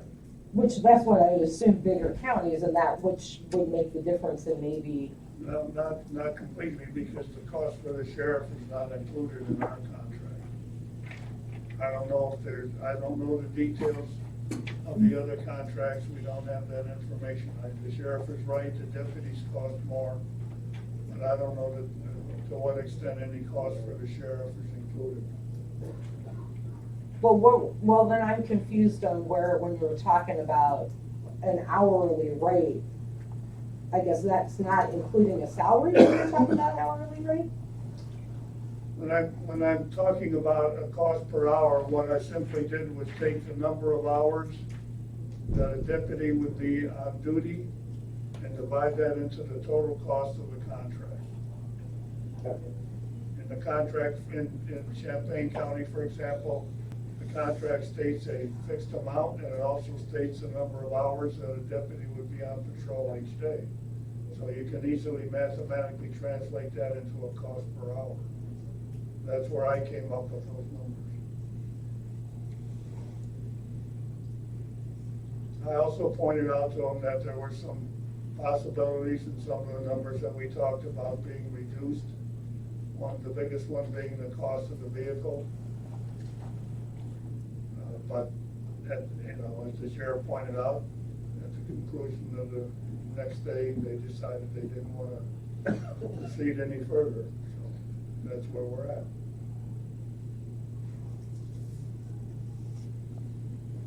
It's my opinion that the sheriff and I are, from our side, are very interested in getting a contract completed, and I think that we're more than willing to sit down with them and continue to discuss this and negotiate it. I think it's in everybody's best interest to have law enforcement in those communities upgraded and really throughout the whole county. And I think that's the goal of this board, is to see that law enforcement is upgraded throughout the county.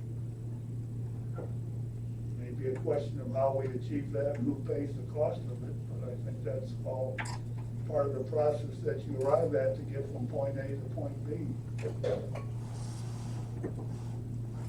Well, obviously, they're looking for a savings of some sort, I'm sure, or they would do it themselves.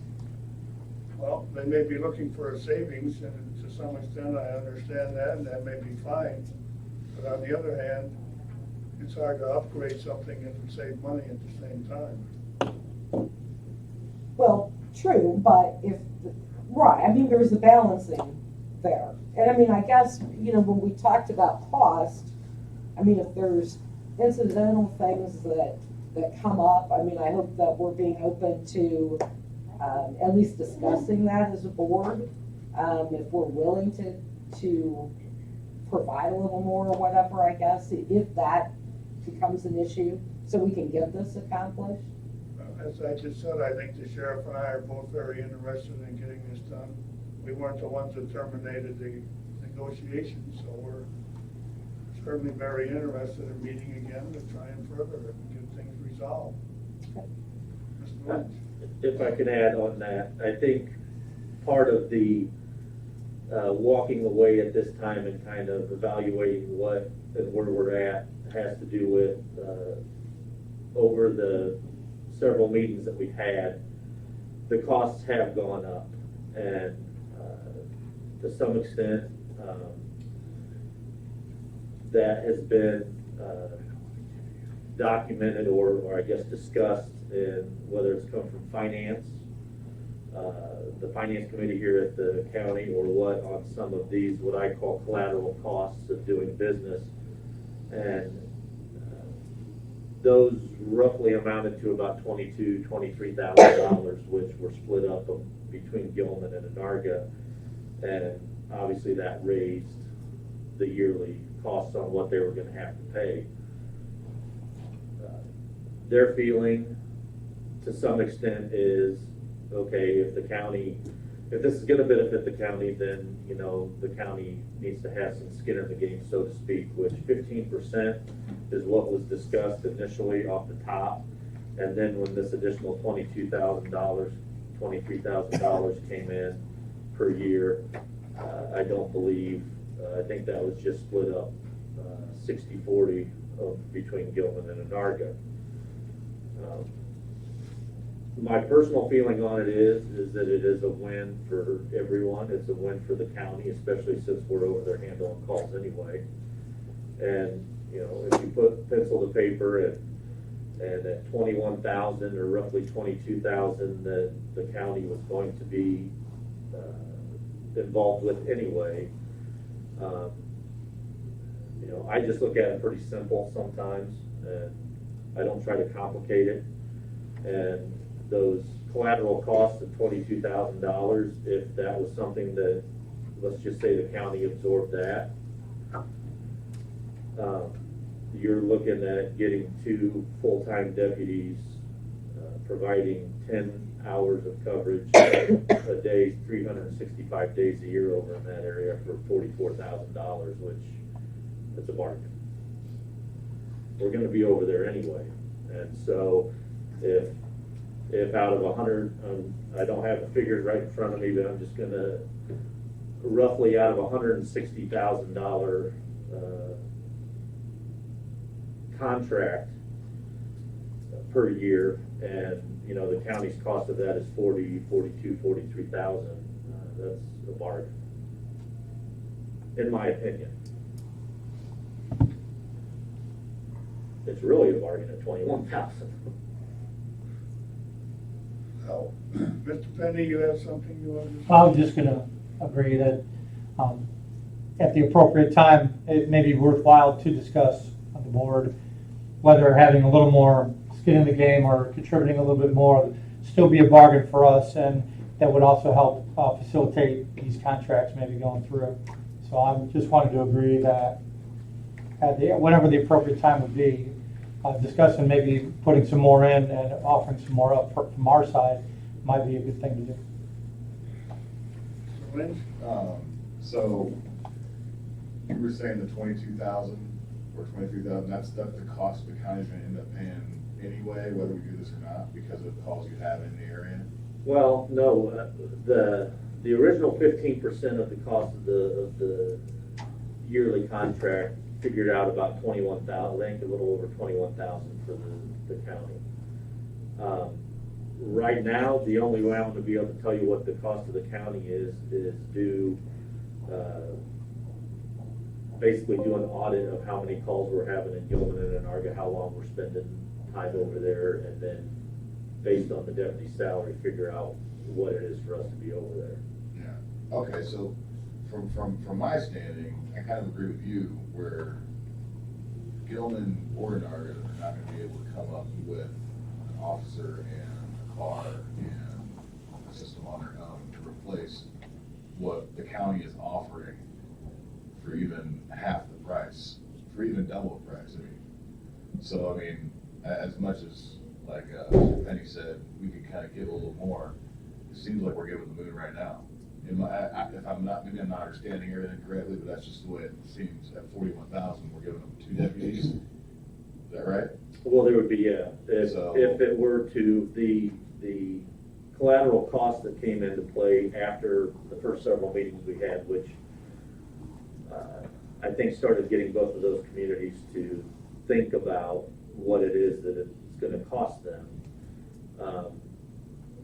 And I'm assuming that's probably what has led to some of the, let's take a step back and take a different look at this. Because they were, discussions were going smoothly and moving forward prior to that.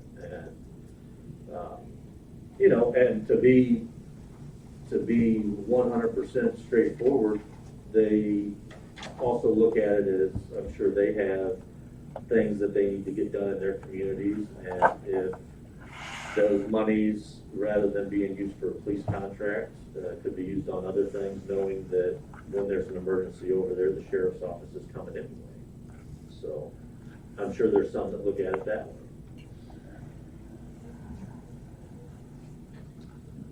I think to help you understand the matter a little better, Mr. Lynch, and some of the others, I'll repeat that the initial figures that were discussed, and the reason that the cost went up is because there were some costs that were omitted. For example, the cost for the health insurance for the deputies was not included in the initial figures. Neither were any costs included for the fuel cost that it takes to drive a car around, nor the cost for the vehicle itself, or the equipment for the officers, the liability insurance, and matters of that type. Those are all things that made up that $22,000. So that price went up significantly. Because those things that were not included initially, but their cost of providing the service. So we have to try and examine, you know, the points that the sheriff is making are valid. I'm not denying that. But you also have to look at the total cost of doing something. And these numbers were not included. I put them in there. I did point out to them about the biggest item in the 22,000 was the cost of the vehicle. That was based on a 4-year life for the vehicle. It cost over $52,000 to buy a police vehicle and get it equipped. In a 4-year life, that comes out to $13,000 and change. Okay, I pointed out that for that situation over there, chances are those costs could be reduced because the vehicle might have a longer life. We also had the option of purchasing the, excuse me, the existing police vehicle from Gilman and utilizing that. There were some options there that could significantly reduce those numbers, but they didn't want to go into any detail with that, at least so far. So that's kind of where things stand. All I said was when we presented this is a starting point from our standpoint, and we're willing to discuss it and to negotiate it. I think that's, I don't know what else we could do. We never said this is it, take it or leave it. We'll leave it.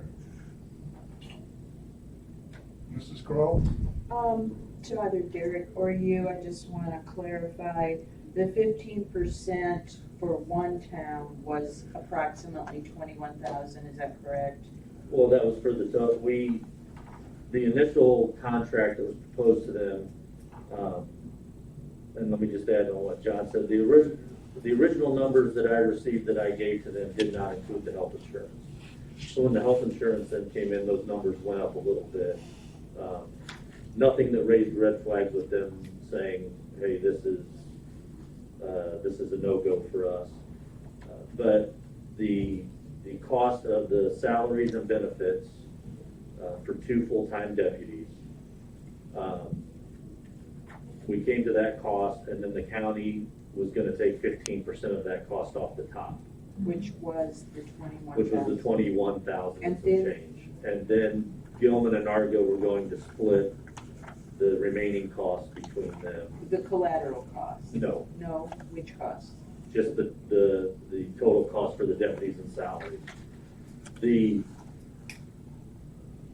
numbers that came in, which included fuel, maintenance, vehicle uniforms, equipment, all that kind of stuff, which is what I'm terming collateral costs of the contract, came up to a little over 22,000, I think it was. And would that have been split between them as well, or is that? That, to my knowledge, I think the chairman came up with those numbers. That was going to be a 60-40 split, I believe, with Gilman and Argo. It was all part of what the contract that we approved at the last board meeting. We had all those numbers laid out in the contract. Well, I don't have it in front of me. No, I don't either, but I have it. Okay, so the cost for the county was gonna be $21,425, which is 15% of the total. For Gilman, it was gonna be $72,844, which is 51% of the total. And for the village of Venarga, it was going to be $48,563, which is 34% of the total. And this would include the cost for vehicle, deputy equipment, insurance, maintenance, fuel, dispatch, and etc.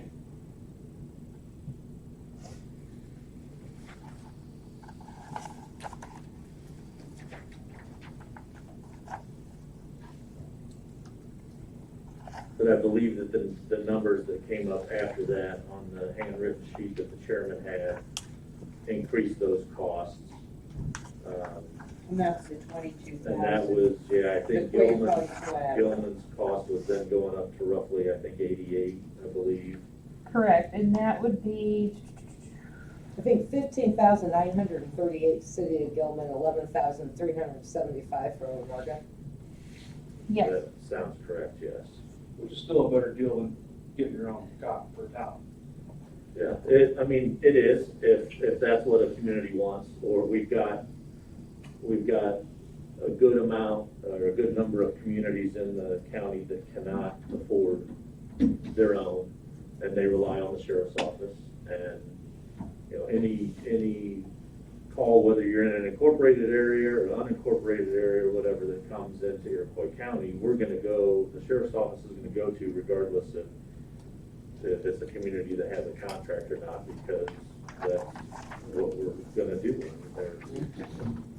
You know, It's part of the mutual aid agreements. well, the communities don't have to have their own police department. The county, by statute, has a sheriff's office, so, but individual communities do not have to have their own police department.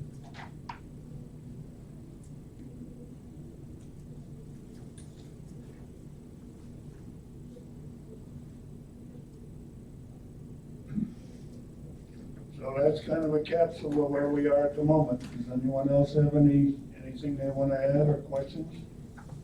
Mr. Lynch? I have something on the, no cash bail legislation. Does Iroquois County have any plans, or has the committee discussed doing something about separating ourselves from that? How would we separate ourselves from it? Legislation, sanctuary dictates as has been used in other areas of states and counties and cities, and something that would benefit I think it would benefit the county in a safety aspect. We can just use things that have been used in other parts of the country. The local government has the power with that kind of stuff. I think we'd have to research further to see if we have the authority to do that, because I'm not aware that that's the case. I would think that would be the first step, and if we have that authority, then we can certainly consider it. You aware that we have that authority? I'm not aware that we have that authority. I do know what he's speaking of under the Criminal Justice Reform Act that was passed and sent to the governor. I think that if it is signed by the governor as is, I believe the last I saw on it, that the no cash bail comes into play, I believe, January 1st of 2023. So if that in fact does happen, and it is still in the bill that he has received and signed,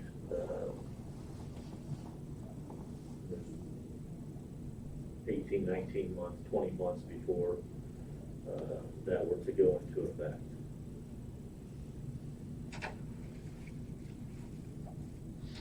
Okay. Anyone else have anything they'd like to add or comment on? I guess that takes care of it. Thanks, Sheriff. Thank you. That gets us back to the Finance Committee report. Any other questions or comments? Seeing none, the clerk will call the roll, please. Penny, Yes. Sure, Yes. Zumwalt, Yes. Alt, Yes. Bard, Yes. Barron, Yes. Bowers, Yes. Okenauer,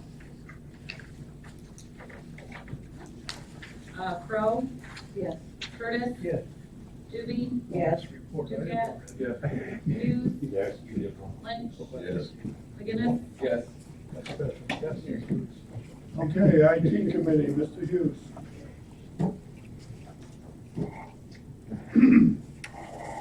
Mr. Chairman and members of the county board, your committee to whom was referred IT would beg leave to submit the following report on the matters before them. Your committee met at the Administrative Center on February 4th, 2021 at 9:40 a.m.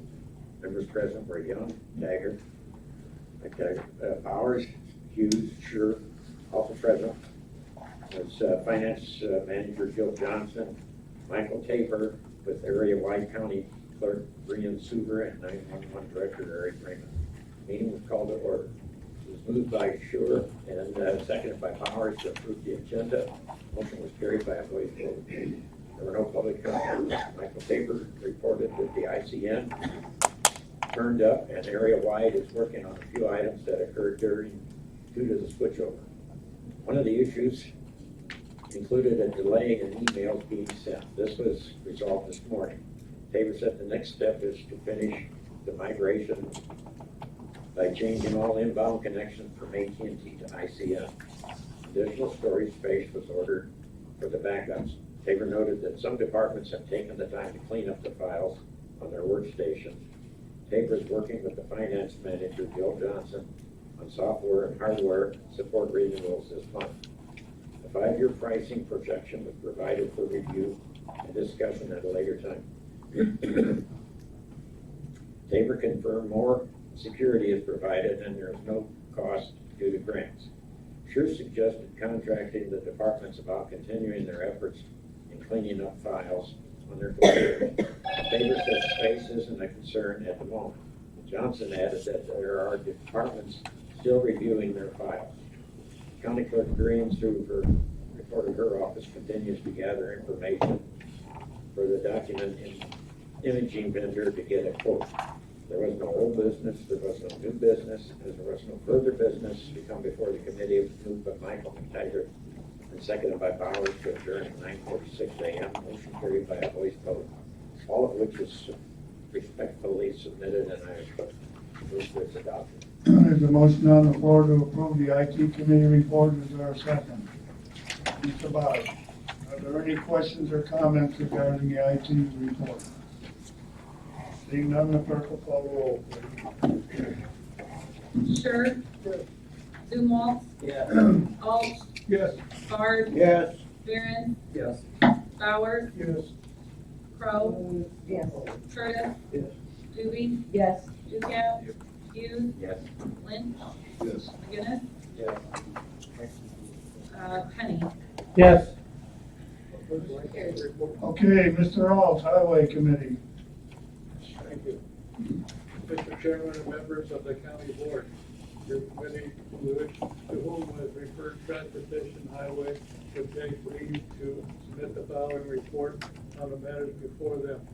Your committee met at Administration Center on February 5, 2021 at 9:14 a.m. Members present were Alt, Young, Scott, Zumwalt, Crow, and McGinnis. Johnson was absent. Also present, County Engineer Joel Moore and the County Board Chairman John Scher. The meeting was called to order. There was no public comment. It was moved by Young and seconded by Zumwalt to approve the agenda. Motion carried by the votes. Claims and financial reports from the month were reviewed. It was moved by Zumwalt and seconded by Young to pay the bills subject to county board approval. Roll call vote was taken, motion carried. County Highway, $51,777. County Bridge, $28,714. County Matching, $450. TV, $57,631. County MFD, $18,840. Township MFD, $26,227. Minutes from the January 27, 2021 highway letting were given to the committee for review. It was moved by Crowe and seconded by Guinness to approve the January 27, 2021 county highway letting minutes. The roll call vote was taken. Motion carried. County Engineer Joel Moore distributed results from the January 27 highway letting. It was moved by Crowe and seconded by Guinness to accept the bid from the January 27, 2021 county highway letting. The roll call vote was taken. Motion carried. Board presented engineering agreements for bridges on County Highway 40, County Highway 42, Beaver Township, an agreement for the hydraulic support. Bridge on County Highway 40 is scheduled to begin in 2022. Bridge on County Highway 42 ready at any time to go to letting. The bridge in Beaver Township is expected for next year. Hydraulic support for Oak Township is to have all files for the state. The forum said that the bridge on County Highway 40 and County 42 will be paid from matching tax. The bridge in Beaver Township will be paid from county bridge funds, and the hydraulic report will be paid from the highway funds.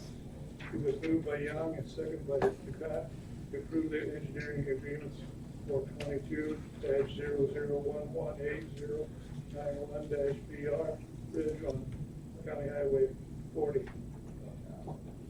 19-00078-02-BR Bridge on County Highway 42, 17-00234-00 BR Bridge on County Highway 42, 20-04110-006 BR Bridge on Beaverville Township, and 19-19108-00 BR Hydraulic Report.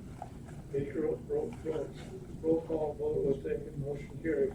During the new business, or inform the committee he is purchasing and upgrading the total Patrick.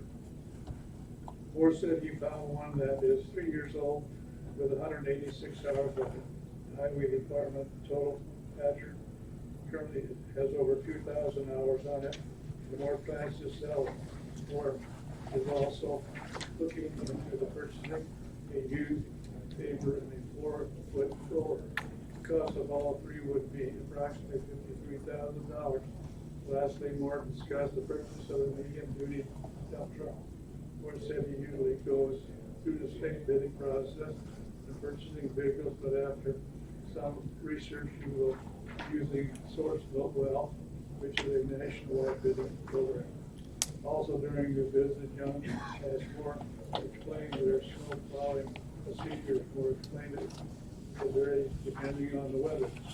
The school is especially like to have plows on the road at 4 a.m. or 5 a.m. Each route is 40 miles, and under new normal conditions, the route can be completed by 8 a.m. Moore said, based on the weather conditions, plows can run all day if necessary, but they can run their routes again at 2 p.m. There was no full business. There was no further business come before the committee. It was moved by Kakai and seconded by Domo, adjourned at 10:05 a.m. Motion carried by both votes. All votes expected submitted and asked to adopt them with this report. There's a motion on the floor to approve the highway committee report, seconded by Mr. Ducat. We're making a motion to approve both minutes from the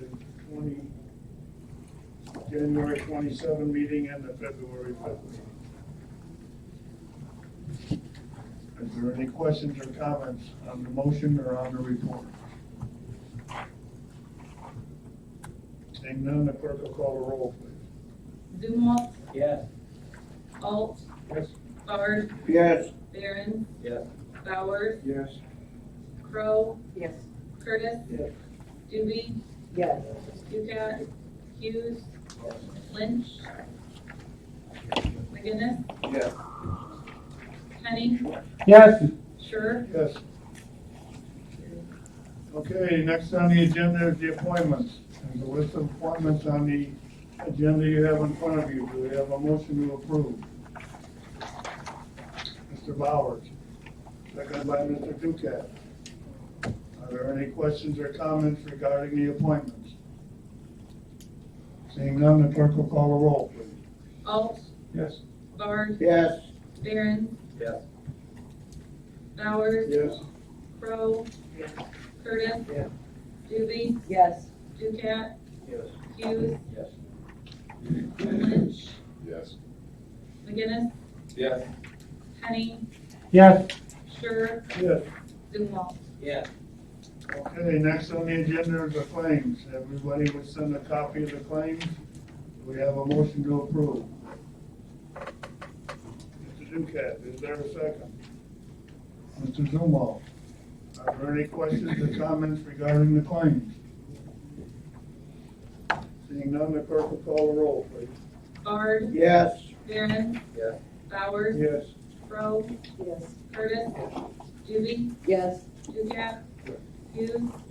Lynch. Yes. McGinnis. Yes. Henning. Yes. Sure. Yes. Zumwalt. Yes. Alt. Yes. Is there any old business to come before the board this morning? Is there any new business to come before the board? Under new business, I would like to just simply take a minute to commend Mr. Chris Craig for the excellent job he's been doing on our snow removal. We've had been a trying time the last few days for him, I'm sure. We're very appreciative of his efforts. He was here before, but he's not here right now to hear it, so we're not embarrassing him by doing that. That being said, is there a motion to adjourn? Mr. Ducat, is there a second? Mr. Bowers? Clerk, call the roll, please. Aaron, Yes. Bowers, Yes. Crowe, Yes. Curtis, Yes. Doobie, Yes. Ducat, Yep. Hughes, Lynch, McGinnis, Yes. Henry, Yes. Sure, Stonewall, Yes. Alt, Barr. Yes. Okay, the meeting is adjourned. Thank everybody for coming. Please drive safe.